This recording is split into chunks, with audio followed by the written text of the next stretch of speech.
ام المومنین سیدہ عائشہ صدیقہ رضی اللہ تعالیٰ عنہ سے روایت ہے کہ کان النبی صلی اللہ علیہ وسلم یعتکف فی العشر الاواخر من رمضان حتی توفاہ اللہ، کہ پیغمبر کریم صلی اللہ علیہ وسلم رمضان کے آخری عشرے میں ہمیشہ اعتکاف کرتے تھے جب تک وفات ہوئی۔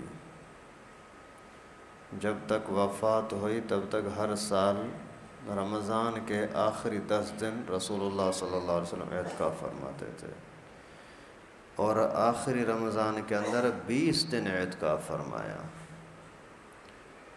اعتکاف کا حکم قرآن پاک میں بھی ثابت ہے، وَلَا تُبَاشِرُوهُنَّ وَأَنْتُمْ عَاكِفُونَ فِي الْمَسَاجِدِ۔ جب تم اعتکاف میں ہو تو پھر گھر والوں کے میاں بیوی کے حق ادا نہیں کر سکتے۔ تو اعتکاف کا تذکرہ قرآن پاک میں بھی ہے، احادیث مبارکہ میں بھی ہے۔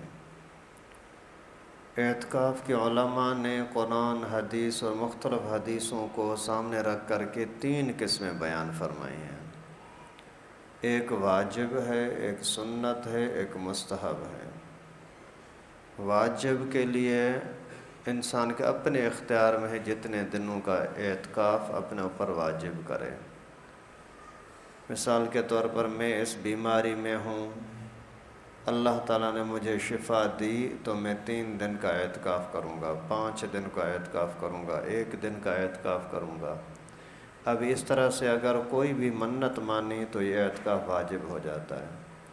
ابو بیماری سے ٹھیک ہو گئے، میں اعتکاف کروں گا، کوئی مرد کرے یا عورت، دونوں کا یہ چلتا ہے۔ اسی طرح سے کاروبار کی پریشانی ہے، اس نے یہ منت مان لی کہ اللہ میرا رزق بڑھا دے، میں اعتکاف کروں گا، تو یہ اعتکاف واجب ہے۔ اور پھر اگر چھوڑتا ہے سمجھو کہ اس اپنی نعمت جو اللہ نے دی تھی اس کی ناقدری کر رہا ہے۔ اور دوسرا اعتکاف ہے سنت، جو رمضان کے آخری 20 تاریخ سے شروع ہوتا ہے، 20 رمضان کے روزے کے افطاری سے پہلے غروب آفتاب سے پہلے مسجد میں آنا ہے۔ پھر 9 دن کا بھی ہو سکتا ہے، 10 دن کا بھی ہو سکتا ہے، 8 دن کا بھی نہیں ہو سکتا، 11 دن کا بھی نہیں ہو سکتا۔ یہ سنت اعتکاف ہے۔ اور ہر مسجد کے اندر ویسے ہر مسلمان کے اوپر سنت ہے، لیکن یہ کہلاتا ہے سنت کفایہ، منا اگر کسی ایک بندے نے بھی اعتکاف کر لیا تو پھر پورے علاقے سے، محلے سے پھر وہ تاکید ختم ہو جاتی ہے۔ کم از کم ایک بندے کا ہونا ضروری ہے، اس کے علاوہ زیادہ جتنے بھی ہوں کوئی منع نہیں ہے۔ 50-100 بندے بیٹھ جائیں کوئی منع نہیں ہے، اور ان کے لیے خیمہ وغیرہ لگانا بھی ضروری نہیں ہے۔ لگاتے ہیں اچھی بات ہے، بھلے لگائیں تاکہ کپڑے وغیرہ تبدیل کرنے میں، یا لوگ نوافل باہر پڑھ رہے ہیں یہ اندر سویا ہوا ہے، لگا دیں، بھلے لگائیں نہ لگائیں کوئی فرق نہیں پڑتا۔ اور یہ اعتکاف سنت یا واجب 1 سیکنڈ کے لیے بھی بغیر مجبوری کے مسجد سے نکل گیا تو ٹوٹ جائے گا۔ اچھا، پھر تیسرا اعتکاف ہے یہ نفل اعتکاف۔ نفل اعتکاف کا مقصد یہ ہوتا ہے کہ جب بھی آپ مسجد میں آئیں تو اعتکاف کی نیت کر لیں، زبان سے بولیں تو بھی ٹھیک ہے، دل میں ہی ارادہ ہو میں اعتکاف میں ہوں تو بھی ٹھیک ہے۔ اور نفل اعتکاف 1 منٹ کے لیے بھی ہو سکتا ہے، 1 گھنٹے کے لیے بھی ہو سکتا ہے، 1 دن کے لیے، 1 رات کے لیے، جتنا چاہو ہو سکتا ہے۔ آپ کو اگر کام دھندے سے، ڈیوٹی سے فراغت مل گئی، سمجھتے ہو کہ میں ظہر سے لے کر عصر تک ابھی فارغ ہوں، ظہر کے ٹائم پر آپ اس ارادے کے ساتھ مسجد میں آ گئے کہ میرا اعتکاف عصر تک بیٹھے رہو، اعتکاف کا ثواب آپ کو ملتا رہے گا۔ عصر سے لے کر کے مغرب تک بیٹھے رہو، مغرب سے لے کر عشاء تک، عشاء کے بعد سے لے کر کے فجر تک مسجد میں گزارو اس ارادے کے ساتھ کہ میں اعتکاف کی نیت سے رہتا ہوں، تو بھی یہ اعتکاف کا ثواب ہوگا۔ یہ ہے نفلی اعتکاف۔ اور اعتکاف کا ثواب کیا ہے؟ رسول اللہ صلی اللہ علیہ وسلم کی روایت ہے حضرت حسین رضی اللہ تعالیٰ عنہ سے کہ 2 حج اور 2 عمرے کے برابر ثواب ہے۔ 1 اعتکاف کا ثواب 2 حج 2 عمرے اس وجہ سے یہ بھی اللہ تعالیٰ کا خاص کرم ہے کہ ایسے مواقع نصیب فرماتے ہیں۔ انسان ہے زندگی کے اندر کہیں بھی گناہوں میں، برائی میں، گندگی میں چلا جاتا ہے، اللہ تعالیٰ سب کی حفاظت فرمائے۔ نماز کے اندر بھی خیالات ادھر ادھر چلے گئے، برکتوں سے محروم، روزے کے اندر زبان پر کنٹرول نہ کر سکا، برکت سے محروم ہو گیا، زکوٰۃ وغیرہ کے اندر بھی دل میں خیال آ گیا کہ کوئی دیکھ لے، میری تعریف ہو جائے، نوافل پڑھ رہا ہے، خیالات صحیح نہ رہے، یعنی ہر نیک کام کے اندر بھی خامیاں ہیں۔ غلط کام تو ہیں ہی خامیاں، لیکن نیک کاموں میں بھی خامیاں ہوتی ہیں۔ قرآن پاک پڑھتے ہوئے بھی کبھی ادھر ادھر خیال ہو گیا، یہ بھی تو خامی ہے نا۔ تو اس طرح کی زندگی کی خامیوں کو مٹانے کے لیے، صاف کرنے کے لیے اللہ تعالیٰ نے یہ خصوصی پیکیج کے طور پر وقت دیے ہیں۔ ان وقتوں میں سے ایک اعتکاف ہے، اور اسی اعتکاف کے اندر آدمی لیلۃ القدر کی فضیلت کو بھی حاصل کر سکتا ہے۔ لیلۃ القدر معنی 84 سالوں کی عبادت ایک رات کے اندر، 1000 مہینے۔ کوئی مذاق نہیں یار، اتنا بڑا احسان کون کرتا ہے؟ کوئی بھی اتنا بڑا، کوئی بڑے سے بڑا سخی سیٹھ ہوگا جو بولے ایک دن میرے پاس آ جاؤ، آپ کو سال کی تنخواہ دے دوں گا؟ کوئی نہیں کرتا۔ یہاں اللہ رب العالمین کا کرم دیکھو۔ تو یہ لیلۃ القدر، شب قدر حاصل کرنے کا طریقہ بھی یہی اعتکاف ہے۔ اور اعتکاف کے اندر آدمی صرف رات کو نماز پڑھی، 2-4 نفل پڑھے، یا 5-10 منٹ قرآن پاک پڑھا، پھر سو گیا، پھر تہجد کی 2-4 رکعتیں پڑھ لیں، فجر کی نماز جماعت کے ساتھ پڑھی، سمجھو کہ اس کی پوری رات اعتکاف میں گزری، عبادت میں گزری۔ کیونکہ اس نے جب سب کاموں کو چھوڑ کر کے مسجد میں آ کر کے بیٹھا ہے اللہ کے گھر میں، تو بس یہی اللہ کے قرب حاصل کرنے کی صورت ہے نا۔ علماء نے اسی کی مثال یوں فرمائی ہے کہ جیسے کوئی بندہ کسی کے در پر جا کر کے بیٹھ جائے گا، اللہ مجھے معاف کر دے، اللہ میں تجھے منانے کے لیے آیا ہوں، جب تک تو مانے گا نہیں تب تک میں جاؤں گا نہیں۔ اس کی مثال بھی ایسی ہے۔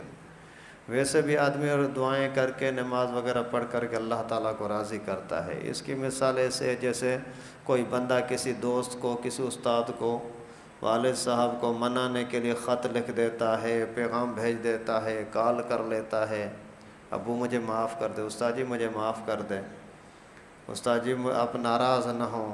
پھر جا کر کے جب اس کو تسلی نہیں ہوتی تو پھر جا کر اس کے در پر بیٹھ جاتا ہے، استاد جب تک مجھے معاف نہیں کرو گے میں جاؤں گا نہیں، بس اللہ کے واسطے مجھے معاف کر دو۔ تو اعتکاف کی مثال بھی ایسی ہے کہ اللہ کے گھر میں، اللہ کے در پر آ کر کے اسی نیت کے ساتھ بیٹھا ہے، اللہ مجھے معاف کر دے، اور میری غلطیاں وغیرہ قصور معاف ہو جائیں، تو میری بات مان لے کے مجھ سے ناراض نہ ہو، جب تک تو یہ میری بات مانے گا نہیں تب تک میں تیرے در کو چھوڑ کر جاؤں گا نہیں۔ پھر ارحم الراحمین اللہ، جو بغیر مانگنے کے اتنا کچھ دے رہا ہے، جو مانگنے پر خوش ہوتا ہے، اور جو توبہ کرنے پر اللہ تعالیٰ راضی ہوتے ہیں، خوش ہوتے ہیں، وہ اللہ کیسے معاف نہیں کرے گا؟ اس وجہ سے اعتکاف بھی بہت بڑی عظیم عبادت ہے، اس کے بھی کرنے کی زیادہ سے زیادہ لوگ اہتمام کریں۔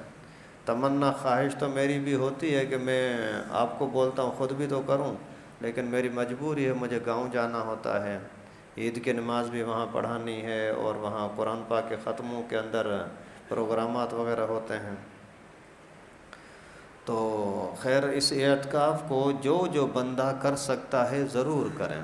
اگر پورا اعتکاف نہیں کر سکتے 10 دن کا، تو 2-4 گھنٹے کا، 1 دن کا، 1 رات کا بھی اگر کر سکتے ہیں تو بھی کرنے کی کوشش کریں، برکت ہوئے، برکت کا کام ہے۔ باقی اس کے اندر مسائل ظاہر ہے۔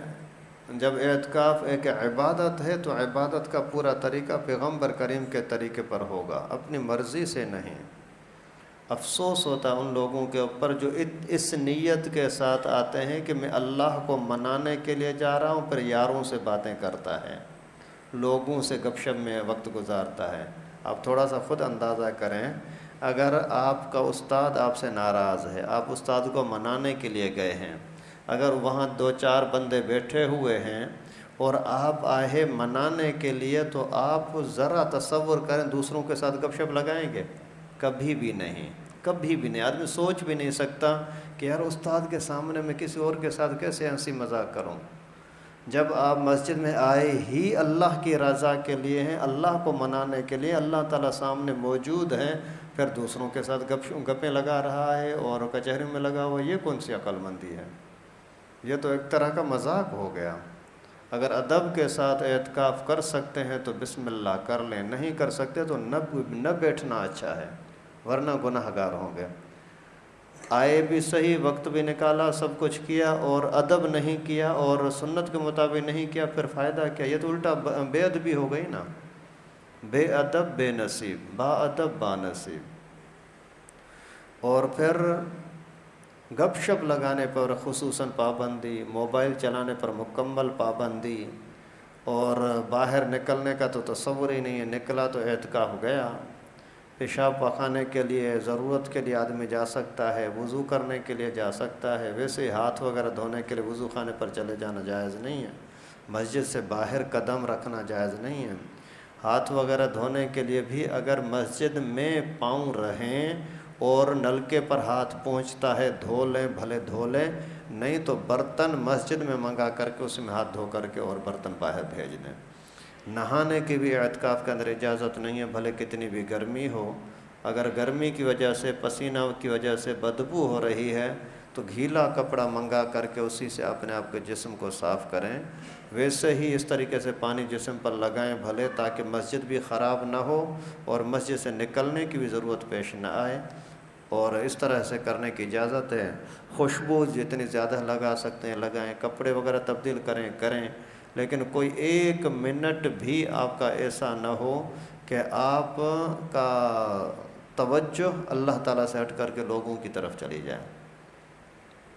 اعتکاف میں کسی بھی ٹائم پر آپ مسجد میں بیٹھے ہیں تو قبلہ رخ ہو کر کے بیٹھیں، لوگوں کی طرف نہیں کہ لوگ کون آیا ہے کون نہیں آیا، ان کے ساتھ کوئی واسطہ نہیں ہے۔ آپ کا بیٹا نماز کے لیے آیا نہیں آیا چھوڑ دو اس کو، آپ کی توجہ اللہ کی طرف ہے۔ آپ کا رخ بیٹھنے کے ہر وقت یعنی قبلہ رخ ہوں یا سوئے ہوئے ہوں ٹھیک ہے، لیکن بیٹھے ہیں قبلہ رخ ہو کر کے بیٹھیں، قرآن پاک کی تلاوت کریں، قبلہ رخ ہو کر کے بیٹھ کر کے تلاوت کریں۔ اسی طرح سے اعمال کون سے کرنے چاہیے؟ نوافل جتنے بھی پیغمبر کریم صلی اللہ علیہ وسلم سے ثابت ہیں وہ سارے کے سارے کریں۔ مثال کے طور پر رات کا نوافل تہجد ہے، کم از کم 8 رکعتیں ضرور پڑھیں، اور نماز سے پہلے سنتیں ہیں یا بعد والی سنتیں ہیں، نوافل ہیں، وہ پڑھیں۔ اور عشاء کی نماز ہے سورج نکلنے کے بعد 7 بجے کے لگ بھگ، جیسے ہی یہ ٹائم دکھائے گھڑی اس کے بعد پڑھ لیں، کم از کم 4 رکعتیں پڑھیں۔ پھر 9:30 10 بجے کے لگ بھگ پھر آپ چاشت کی نماز پڑھیں، 11 بجے سے پہلے کسی بھی ٹائم پر پڑھ لیں، 6 رکعتیں پڑھیں، 4 رکعتیں پڑھیں، ٹھیک ہے۔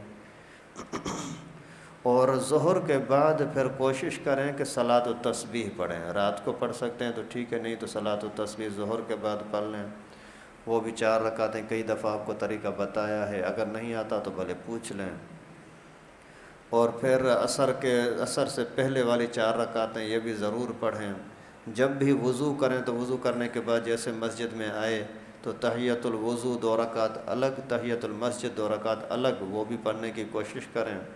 اور مغرب کے بعد اوابین کی 6 رکعتیں، اور اس کے بعد پھر تلاوت بھی اگر آپ کی زبان چلتی ہے تو کم از کم 3 پارے ضرور کریں، تاکہ اسی عشرے کے اندر 10 دن کے اندر ایک قرآن پاک کا ختم ہو جائے۔ اگر اتنی زبان پر روانگی نہیں ہے تو خیر ہے، جتنا پڑھ سکتے ہیں۔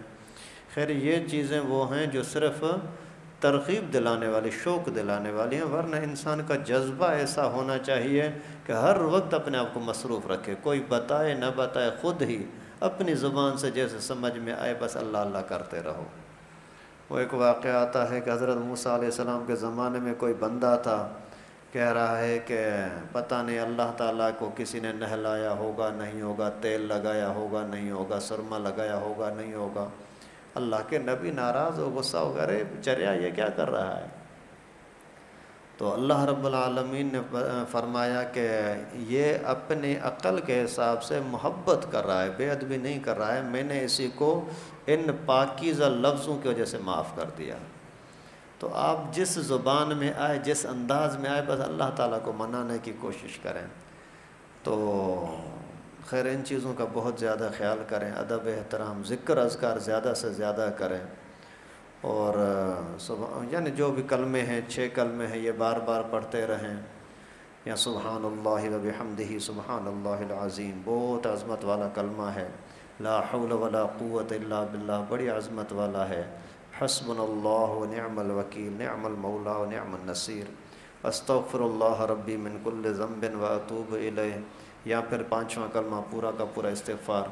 یعنی اللہ کا ذکر، اللہ کے نام جتنے بھی قرآن پاک میں لکھے ہوئے ہیں، پہلے نمبر پر اللہ، آپ اسی کو 100 نام روزانہ ضرور 1 مرتبہ پڑھیں، اگر ہو سکے تو ہر نام 100 مرتبہ پڑھیں، اللہ اللہ اللہ اللہ 100 دفعہ پورا ہو جائے، پھر رحمان رحمان، یا رحمان یا رحمان یا رحمان، یا اللہ یا اللہ یا رحمان یا رحمان یا رحیم یا رحیم، 100 دفعہ کرتے جائیں۔ ٹائم تو ویسے بھی ہے نا، اور دنیا سے تو ویسے بھی کٹے ہوئے ہیں، اور یہی اعتکاف عورتوں کے لیے بھی ہے، عورتیں بھی اپنے گھر کے اندر کسی جگہ پر اعتکاف کریں، ان کے لیے بھی یہی ہے کہ گپ شپ لگانا، اور اپنے بچوں کے ساتھ، بھائیوں کے ساتھ بھی بے فائدہ ملاقاتیں گپ شپ نہیں لگا سکتی، ضرورت کے لیے آواز دے سکتے ہیں مجھے کھانا دو، پانی دو، اور وہ بھی اسی جو اس کے اعتکاف کی جگہ ہے بغیر مجبوری کے وہاں سے نکل نہیں سکتی۔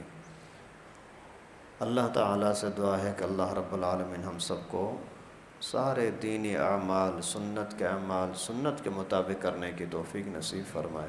وآخر دعوانا الحمد للہ رب العالمین۔